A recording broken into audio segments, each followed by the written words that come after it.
بسم الله الرحمن الرحيم. الدود القبابي إنتاج ديالو كما تشاهدون الأخوة، هناك خنافس هي السوداء، يعني بالغة، هذه بالغة.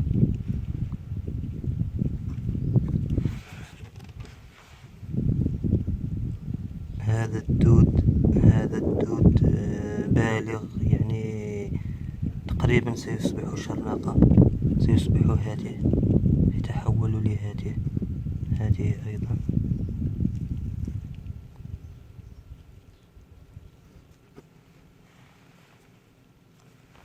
وفي الأسفل سأريكم الدود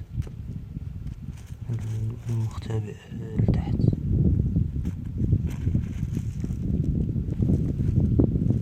ها هو صغير،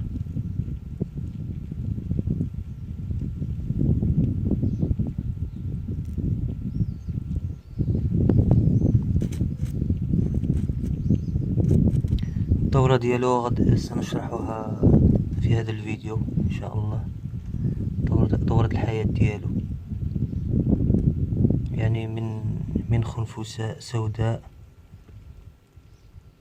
تبيض، تموت، البيض يفقس، يعني دود صغير لا يرى جيدا، يعني صغير جدا، ثم يكبر شيئا فشيئا حتى يصبح دود كبير كهذا الذي تشاهدون.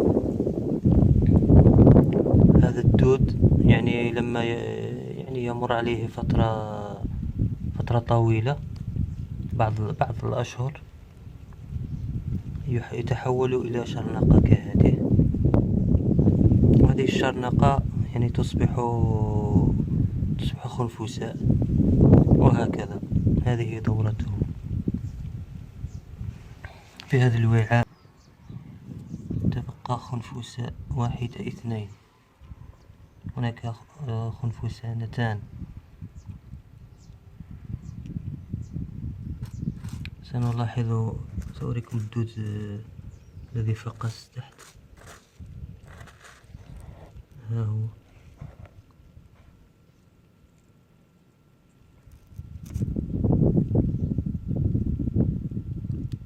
هنا ترون دودة، ها هي أخرى.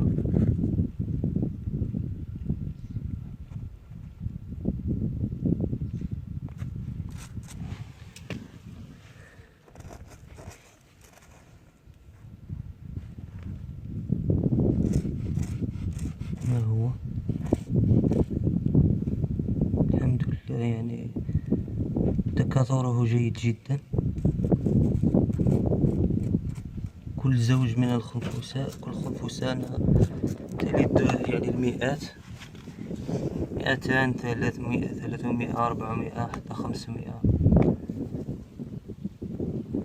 هذا الدود يعني جيد جدا، يعني دوره فعال وكبير جدا لتغذية الحساسين والكناري، لتغذية الصغار، حتى للكبار أيضا.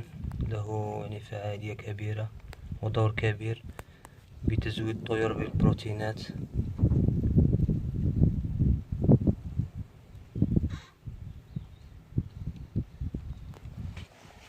هنا سأريكم الشرانق، يعني توضع لوحدها. هنا المتحول، يعني الشرانق متحولة إلى خنفساء. تتحول الشرنقة إلى خنفساء هكذا في هذا اللون. هذه يعني حديثة التحول، وبعد ذلك تتحول شيئا فشيئا، يعني لونها يتحول وليس هي، يعني يصبح أسود قاتم، وهكذا يعني في هذا اللون تكون قد يعني بلغت وجاهزة للتزاوج. والسلام عليكم.